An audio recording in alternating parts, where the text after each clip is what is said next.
Welcome. You've just arrived in Belgium, and you're probably thinking about how to bring your family here. Once you have your refugee status, there's a chance to be with your family again. It can be a lengthy process, but this video explains the steps. First, let's look at who can join you in Belgium. Your spouse or registered partner, your child below the age of 18, your dependent child aged 18 or older with a disability, and your parents if you are an unaccompanied child. In exceptional cases, other family members may join you, but this is not a right. You should seek legal advice before initiating this. A list of organizations that can help you is at the end of this video. It is very important that you start the family reunification procedure within the first year after the recognition of your refugee or subsidiary protection status. After that, you will have to fulfill additional conditions to bring your family.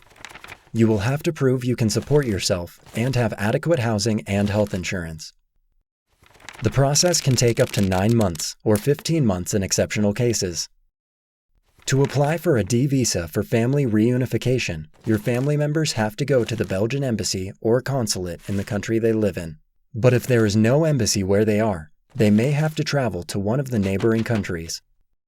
When your family applies for a D visa, they will have to complete a signed application form with recent identity photos. To complete the application, they will need to provide several documents, some from Belgium and some from their country of origin or residence. These documents are important. Each person applying will also have to provide a valid travel document like a national or refugee passport or equivalent, a birth certificate, a document proving your family relationship. This could be a marriage or birth certificate.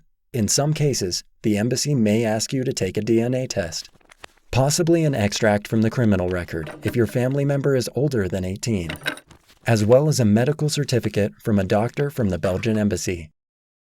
In case of family reunification with a child with only one parent in Belgium, you will need authorization from the parent who has custody. From Belgium, you will have to send a copy of your residence permit and a copy of the decision giving you refugee or subsidiary protection status. Most of the documents needed for the family reunification have to be certified by the authorities who issued the documents, as well as by the Belgian authorities. They may also need translation. If you don't know how to obtain a document or have a document certified, you should seek advice through a specialized organization or lawyer. Some of these organizations can be found at the end of this video. The cost of the process can be quite high. Costs include the registration fees for the visa application, and you might need to include costs to cover passports, translation, traveling, and medical, amongst others. So you and your family have completed all the forms. Now what? If your family reunification application is accepted, your family will receive visas and will be allowed to join you in Belgium. You will have to live together for 5 years, after which they can also get a permanent residence permit. Once in Belgium, they can still apply for asylum. Remember, there are many organizations that can support you in Belgium. Family members abroad who are refugees can also contact the local UNHCR office. We hope the process goes smoothly, as families belong together.